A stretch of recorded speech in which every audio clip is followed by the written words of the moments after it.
An update from the Kohberger hearing yesterday, claiming that he might have not been the only one there. And at U of I, police held a mock emergency with first responders to train for active shooter procedures. Murrow News 8 starts now. From the Northwest Public Broadcasting Studios on the campus of Washington State University, this is Murrow News 8. Hello everyone, I am Emery LaFesti. And I'm Avian Martinez, and Murrow News 8 starts now. The defense in the Brian Kohberger case is now working with an expert who says it is likely two people were responsible for the University of Idaho murders in 2022. Kohberger's lawyer, Ann Taylor, says there were likely two weapons involved in the murders, and they have a good lead for this evidence they are now following up on. This theory was discussed at Kohberger's most recent hearing on Wednesday. In other Idaho news, the Moscow Police and Fire Departments and the Latah County Sheriff's Office held an active shooter training simulation at U of I's Memorial Gym yesterday. Volunteers played the roles of both victims and the assailants. Moscow Police Chief Anthony Dillinger says the training's main purpose was to practice the organization's coordination efforts during an emergency situation. Yesterday, Idaho Governor Brad Little signed a bill allocating $23 million to Idaho's foster care system. The funding will provide 63 jobs within the Department of Health and Welfare. The legislation also extended the age of voluntary foster care to 23 years old. There was a helicopter crash yesterday on the Hudson River. Calls came in around 3:17 p.m. reporting the crash. There were a total of 6 victims, according to New York City Mayor Eric Adams, with 3 of them being children. According to the National Transportation Safety Board, the cause is not immediately clear. United Way of Whitman County is asking the public for help in restoring FEMA funding. This affects United Way programs like Meals on Wheels. The program has provided 18,000 senior meals every year. Researchers at Washington State University are working with specially trained dogs to sniff out little cherry disease, a disease that causes trees to produce small, unmarketable fruit. The dogs in the study, Huma and Ikea, have shown incredible accuracy, even beating lab tests in early trials. Experts hope this canine detection method could help growers catch infections faster and save entire orchards from costly losses.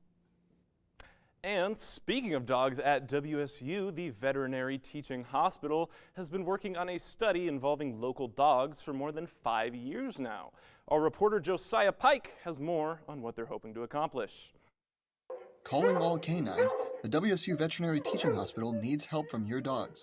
But it's not because they're sick. If anything, it's actually quite the opposite. As you see, the help that these dogs provide to the Veterinary Teaching Hospital over here may actually be able to help other dogs in the future. WSU veterinarian Dr. Tanya Perez says the study involves seeing how different dogs will react to types of medicine. The study has been going on since 2019. And basically what we're trying to do here is make it safer when your pet goes to the clinic. And then if your pet has history of having an adverse reaction to a medication, then with this test that we're trying to develop, you will be able to do that. Perez says this research will involve giving the dogs 3 medications that are used clinically, including Robitussin and omeprazole. After that, they will take blood and urine samples from the dog and look for results in the blood. The more dogs used, the more accurate the study will be. The dogs are able to go home the day of the study. We're basically recruiting dogs between ages of 1 to 12. Another thing is that according to history in a medical evaluation, they should be considered healthy. And that also includes, obviously, that the patient is not taking any medication for any kind of disease. Press says the goal is to have about 200 dogs for this study. So far, they are about 20 short of that goal. Rachel Hall and Emma Drivdale both contributed 3 dogs for the study. McCall, Drivdale's nephew dog, is the one you can see here. Both of them are involved in the veterinary college in some capacity and were told by people they know about the study. In the beginning, when the first round of dogs were happening, both my bigger dogs, Isabel and Smushy, were in it. And then just recently, I guess the end of last year was when Mavi was in it. I do think it's important just because we need to know how dogs are going to react to different medications to be able to take care of them the best to the best of our ability. Once they reach it, the researchers plan to study the results from the dogs and see what the general findings are. People interested in possibly letting their dog be used for this study can contact the Clinical Studies Coordinator at the Veterinary College. Josiah Pike, Murrow, News 8. 2 Washington State University STEM students have been named 2025 Goldwater Scholars. Juniors Ava Rickard, studying data analytics, and Joan Castaneda Gonzalez, a chemistry and biochemistry double major, will each receive $7,500 towards their education. Both are recognized for exceptional research for Alzheimer's studies and nanomedicine. WSU has had 55 Goldwater Scholars since 1990. WSU's College of Veterinary Medicine held its open house over family weekend. Our reporter Cooper Morgan talked to the students there to find out what they were proud to show the community. WSU College of Veterinary Medicine students aren't the only ones working hard. She's pretty used to having people touch her, poke her, be around large crowds, so she's probably a little more docile than the average cow. This is Ginger, and she is the cow that students use to demonstrate their knowledge here at the School of Veterinary Medicine. And if you kind of shift around and see, they've actually painted the side of her with rib cage and spine and all these parts to kind of show where stuff is for the people that are here today. But the School of Veterinary Medicine has a bunch of exhibits like this, and here are some of the stories that we found. Tessa taught young kids how to rope a very real bull. And for a community where livestock and farms are so important, the Ag Club and Equestrian Club show how WSU takes from its roots. We even figured it out. Hank and Barney, a pair of golden retrievers, are also doing their best for the community. Any emergencies, so it could be in a surgery, it could be an animal that comes into the ICU that needs blood. So while Barney enjoys a life of retirement, his blood once went to hundreds and hundreds of dogs as part of the blood transfusion program. Barney's been a great donor for a number of years, and now we've recruited his little brother Hank. He's given us plenty of donations, so we gave him a break. And Alexa Korsberg, a leader in the School of Veterinary Medicine, helped kids try on scrubs and bandage up. I never had this as an option when I was a kid, like an open house to go actually see a veterinary school, get gowned up, kind of have a little bit of a taste of what it is like. The College of Veterinary Medicine was established in 1899. It's the 5th oldest veterinary college in the U.S., and its reputation shows. For Jones, he wanted to Take that leap to be able to treat animals one day. For Linton, It's really cool to see the blood that you take go to a patient in need, so it's really rewarding. it's a far and wide reach. It's about contribution and growth in something that's such a vital part of the community. Reporting from Pullman, Cooper Morgan and Braden Buell, Murrow News 8. Coming up, 2 finalists have been named for the Pullman School District Assistant Superintendent. And the weather has been heating up lately. Emma has the forecast coming up next.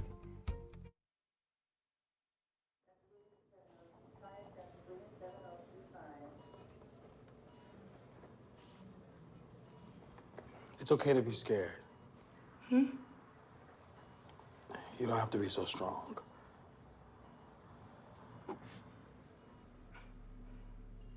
Strength is not optional. This is my mother, my purpose. Real muscle is lifting her spirits between bedpans and bad news from doctors that doubt her strength. Strength is buried in bills, managing meds, and swallowing those moments of, Mom, it's me, your daughter. Remember? My strength is super, but I'm still human, right? Look who's here. There she is. Thanks for your patience. Thank you so much. How you feel? If you're caring for a loved one, visit aarp.org/caregiving for care guides and community, or call 1-877-333-5885. 1 in 3 adults has pre-diabetes. 1 in 3. That means it could be you, your favorite brother, your other brother, you, your football buddy, your football buddy, you, the boss's boss. If 1 in 3 adults has pre-diabetes, that means it could be you, your barber, your barber's barber. Nice work. Thanks. You, your plumber, Breathe right into your foot. your plumber's masseuse. Yes. You, your dog walker, On your left. your cat jogger. Or you, your co-pilot, your co-pilot's co-pilot. While 1 in 3 adults has prediabetes, with early diagnosis, prediabetes can be reversed. Take the risk test at doihaveprediabetes.org to know where you stand. 2 finalists are in the running to become the next assistant superintendent for the Pullman School District. Jeff Burns, a consultant with education publisher Solution Tree, and Sarah Hayes, an administrative coach with Bozeman Schools in Montana, both have been named as the top candidates. The public will have a chance to meet both finalists during a community forum next Friday on April the 18th. That event begins at 5 p.m. at Lincoln Middle School. Pullman High School is inviting the community to the Multicultural Night on Friday, April 18th. The free event runs from 6:30 to 8:30 p.m. and is hosted by the AAPI Club with support from WSU and the school district. Guests can enjoy food, games, performances, and cultural displays representing more than 20 countries. No ticket is needed. Tomorrow at Zeppo's, there will be a fundraiser to raise money for the Whitman County Humane Society and Northwest Cancer Foundation of Hope. Registration starts at 10, while the bowling starts at 11. The Bengali New Year Festival is happening this Saturday in Pullman. The festival is from 12 p.m. to 6 p.m. at Pine Street Plaza and will have music, crafts, and featuring Southeastern Asian cuisine. The annual AMDT fashion show kicked off last Friday at Beasley Coliseum. Our reporter and today's weatherwoman Emma Underwood got an inside look into a seniors designer's clothing line. Here in Pullman, the weather isn't the only thing signifying change. April 4th marked WSU's 42nd annual AMDT fashion show. I was able to meet with senior designer Elise Pinjay to talk about the process and what this event means to fashion students at WSU. How long has your preparation been for this, and not only for you, but as in a whole? Yeah, for my preparation as a designer, I started thinking about my collection in the summer and kind of practicing what I want to do during the summer. What was your inspiration for your design that you had? Did you have any inspirations, or what kind of guided you to creating the line that you created? So pretty much my line is celestial, and I've always loved space as a kid. I think space is super fascinating, and I've always wanted to work for NASA when I was younger. And so I really wanted to base my collection about where we live and about our Earth. What is your favorite piece, the one that you are so excited to showcase, the one you worked the hardest on, and the one you can't wait to show the whole crowd today? My favorite piece is probably the sun. One of my models has been one of my best friends since freshman year, and actually we modeled our freshman year together. So having her as my model and my son is really exciting and really grateful for me, and I absolutely love it, and she looks super beautiful in it, and I'm so proud of her. The AMDT Fashion Show is an annual event held at Beasley Coliseum on Family Weekend to showcase these talented students. To donate, you can go to the AMDT Fashion Show giving page. Reporting in Pullman, Washington, with videographer Kyler Beander, I'm Emma Underwood for Murrow News 8. That was awesome stuff, Emma. Thank you so much. Those clothes were really shining. And speaking of shine, how's that weather looking, Emma? Now, thank you, Emery. Yes, the fashion show was so much fun. It was so cool to see the inside scoop, and everyone here is so insanely talented. Now, going into our weather, we have a very sunny forecast coming our way here in Pullman. Now, today we have a high of 57 and a low of 36. I will take 57 degrees any day over snow. And now looking to tomorrow's forecast, it is going to be a little bit windier with winds hitting 16 to 18 miles per hour. We have a high of 49 and a low of 31. It's a little bit chillier tomorrow, but that's all right because heading into our state map now, we have a pretty sunny state map, and that is pretty rare for the state of Washington. So in Olympia, we have a high of 55 and a low of 36. Sunny, beautiful. Seattle, same thing with you guys, 54 and a low of 41. Heading down to Yakima, 63 to 36, which is beautiful. And then in Tri-Cities, we have a state high of 66 and a low of 41. So Tri-Cities, get your sunglasses out this weekend. And then Spokane, we have a high of 63 and a low of 37. And then same thing in Pullman, high of 54 today. And now going into our 5-day forecast, Look how beautiful this looks. High of 57 today, low of 36. Again, tomorrow it's going to be pretty windy. Make sure you don't have a hat on. It might blow away. And then on Monday, look at Monday, Tuesday, and Wednesday, guys. I mean, look how gorgeous this is. High of 54 and a low of 33 for Monday. Tuesday, 63 and a low of 40. And then Wednesday, 66 degrees and a low of 45. So if I were you, I would get outside on Wednesday, definitely. Back to you guys at the desk. Awesome, thanks, Emma. WSU football is back. What Coach Jimmy Rogers said about the depth chart and what we can look forward to. And some familiar faces are back in Pullman competing in the QB Classic. Who's all there? Coming up next. Days, months, Hey, I'm Jim from across the street. years, I'd like to give you this. a lifetime can rush by without realizing what we're missing. But it doesn't have to be that way. We have a choice to take action. Visit maketheconnection.net to find out more.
Can I tell you a cat joke?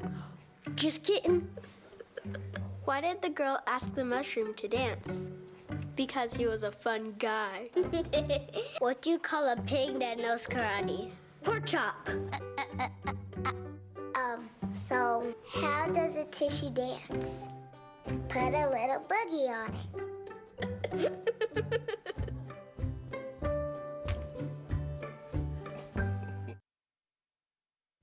Hey, I'm Cooper, and here's your sports. Let's start off local. Cougar football is back. They'll play the Crimson and Gray Spring Showcase at Gisa Field tomorrow at 1 p.m. You can catch Zevi Eckhouse, Coach Jimmy Rogers, and others at the spring game. Coach Rogers talked a little bit about going into summer practice healthy and the depth chart. Here's that. We're not setting a depth chart. The kids will compete all the way through the summer and into fall camp. So if I'm asked about depth chart stuff, none of that stuff matters right now. What matters is we're getting better out here, but we got to make sure that we go into summer healthy. But yeah, my mindset of spring ball has always been goal one is that we need to leave in one piece. So, but they need this. He also mentioned that this is the most indie the team has ever done, and he's a big believer in it, and that basically just means individual skill work. Anyway, let's move on. Joey, what are the fans saying about the spring game? He's live outside right now, sorry. And Joey, what are the spring game looking like, and how's Gisa Field? Yes, tomorrow is the WSU football spring game, the Crimson and Gray Showcase.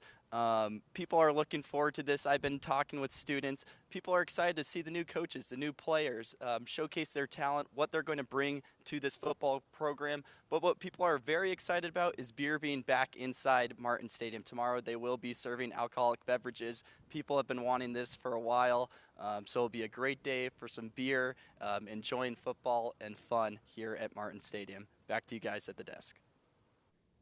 Thanks, Joey. Always exciting to see what is happening on in Cougar football. And former players are competing in the QB Classic today. It's a golf tournament that brings back alumni and supporters from Cougs First, a business network aimed at connecting people to Cougar businesses and services. Some notable names are Luke Falk, Lincoln Victor, and Desmond Patton. Here's legendary quarterback and Cougs First founder Jack Thompson on the growth he's seen at the event. 2-pitch, swung. And you can hit a baseball a long way. And that is ripped back through the middle with a base hit for Johnstone. That'll plate Rico Longo. Baseball team is in Albuquerque right now as they look to take on New Mexico in a 3-game series starting at 5 p.m. They're coming off a 3-1 homestand where they tried out a new lineup with Luke Thiel moving to second and freshman Kyler Northrup getting back to third, where he tallied 7 hits and 4 RBIs plus no errors on his way to the Mountain West Conference Freshman of the Week. They'll have to beat a 17-15 New Mexico team, but they've got the momentum as the Lobos just got swept by first place Fresno State. We have Coach Choate on SOT. Do we have that? Yep, let's play that right now. You know, it's going to be hot there. The wind's going to be blowing out. Their outfield is really, really big. And so, you know, I think with the way that we play in the outfield, that'll be good for us. Sometimes people think that we don't like home runs. I like home runs. We'll like home runs. Everybody likes home runs. But I will tell you this, when you're trying to hit home runs, that's when you get in trouble. And so. And WSU Track and Field will head up to Spokane to compete in the 2025 Whitworth Jeff Ron Classic, competing against the Pirates. The first event has begun earlier this morning with women's. The meet looks to wrap up around 7 o'clock later today. And rowing has its second to last event before the WCC Championships after taking the dub in the 1v4 race last weekend at the Winchell Cup. They'll head up to Spokane tomorrow to take on Gonzaga in the Folly Cup. We haven't heard much from her, but here's head coach Jane LaRiviere on the team.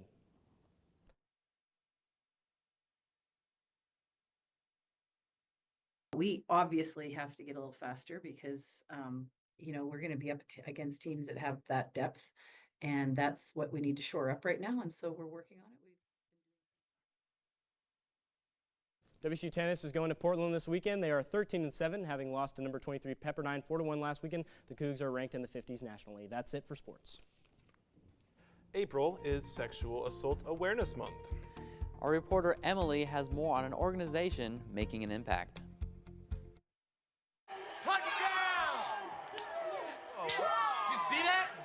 We scored? Yeah, we scored. We're going to the playoffs. I can't believe I missed that.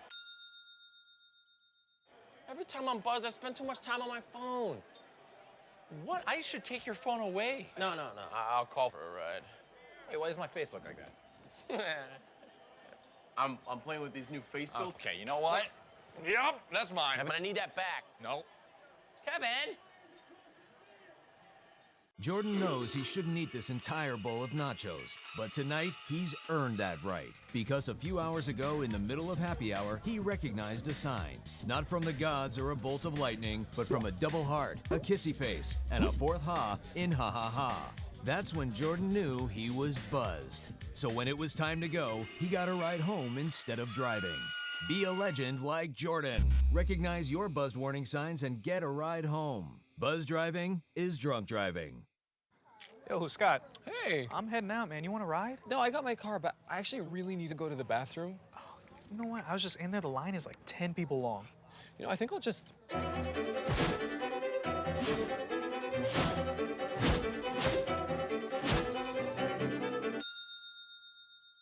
Dude, are you okay? You wouldn't believe what I was just thinking. I am definitely buzzed. Yeah. I think I will take this, and I will take that ride home. Smart man. Did you see how that dog was looking at me? What do you think you're doing, Kevin? Was just gonna drive home. There are several warning signs present that you shouldn't be driving. Like hearing voices? Like your text-to-emoji ratio? Oh man, the selfies. Selfie, nailed it. We all have warning signs that let us know that we're probably not okay to drive. Mine is pretending to be your subconscious. Craig, come on man, let's split a ride home.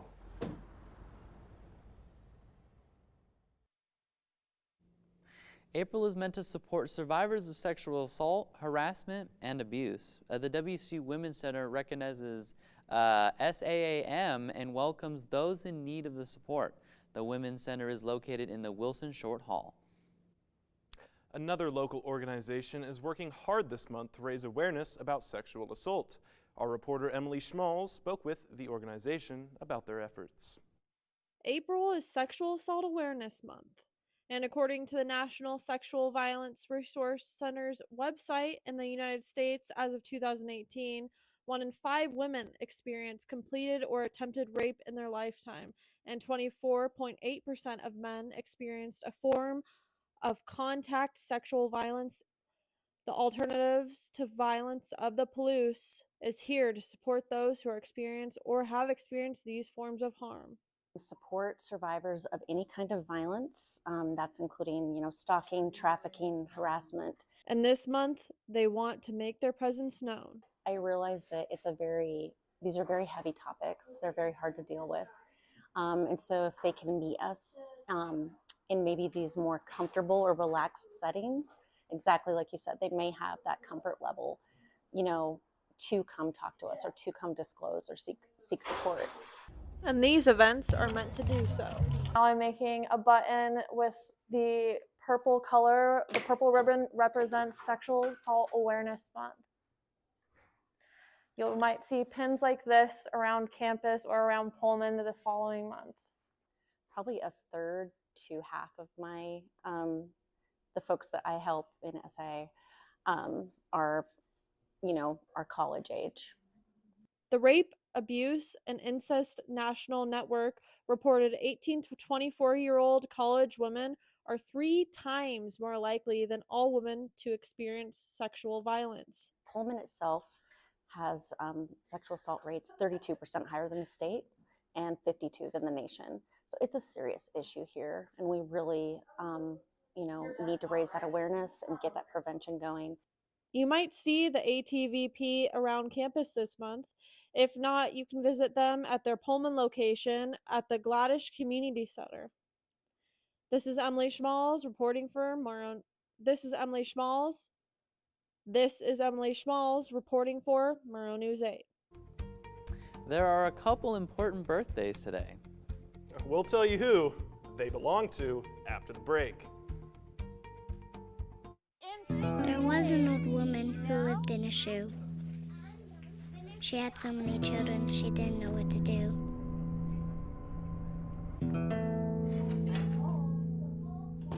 She gave them some broth without any bread and kissed them all soundly and put them to bed. Hunger is a story we can end. End it at feedingamerica.org.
So, I just moved in with this family, and it's embarrassing. The little one, he likes to go outside and crawl around in the giant litter box. I don't know what he's doing. I mean, I was born and I knew how to use the litter box. Look at that! That's disgusting! Oh, poop already! You're making me nervous. Oh, okay, I can't look at this anymore. I really hope he grows out of this, for his sake. Now today, we actually have a few birthdays to celebrate. One of them, my co-host Avian here. Happy birthday, man. Thanks. Yay! Thanks you guys. Thanks you guys. I really appreciate that. And the other, sorry to interrupt, is not actually a person. It is the city of Pullman itself celebrating its 137th birthday. Yes, clap for Pullman, everyone. Happy birthday, Pullman. Absolutely. I'm sure all of the WSU students will be celebrating that with some drinks today for one reason or another. Well, thank you guys so much for tuning into the broadcast today. You can check out our social medias on, the socials. Have a great day and a great weekend.